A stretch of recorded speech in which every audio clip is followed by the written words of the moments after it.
If we think of a community as an environment or an arena in which people gather around something that unites them, then we can begin to think a little bit about what a spiritual community might be. There's a lot more that we need as human beings than nice houses and comfortable surroundings. We are connected to one another. And when we ignore that connection, we become isolated.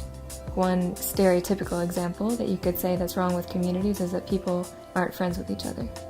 They don't care about each other, they're not in one another's houses, they don't visit one another, which is true in physical communities and also true in religious communities where people can feel isolated from one another. We started thinking about moving to this area in Durham soon after we got married. We felt like there was a lot we could learn by moving to this particular area in Durham, and really a compassion that had grown in both of us, an appreciation of the fact that there's still poverty and difficulties in what we consider the most prosperous nation in the world. We had had experience in this program called the Junior Youth Spiritual Empowerment Program.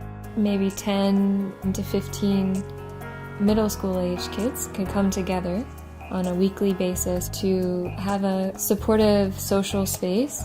We read and explore stories and concepts that we discuss together, and as a result of that discussion, achieve higher understanding around.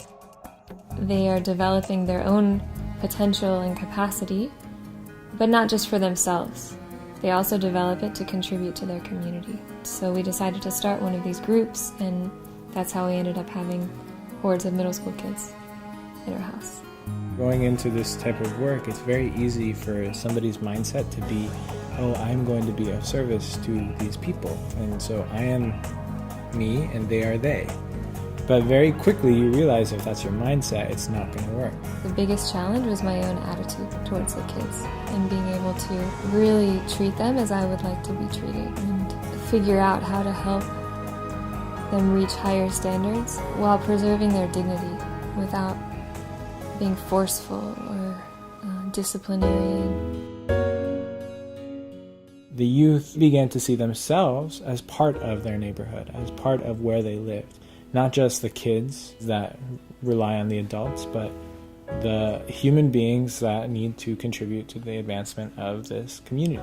We met with them every week for 3.5 years, and I think beyond anything that we did, that consistency was probably what made it the most successful. We started to realize their grades were getting better little by little by just having a space where they can enjoy learning unhindered by some of the things that you're hindered in school with. Their thirst for knowledge was strengthened and developed, and I think that'll serve them throughout their lives. These youth want to serve.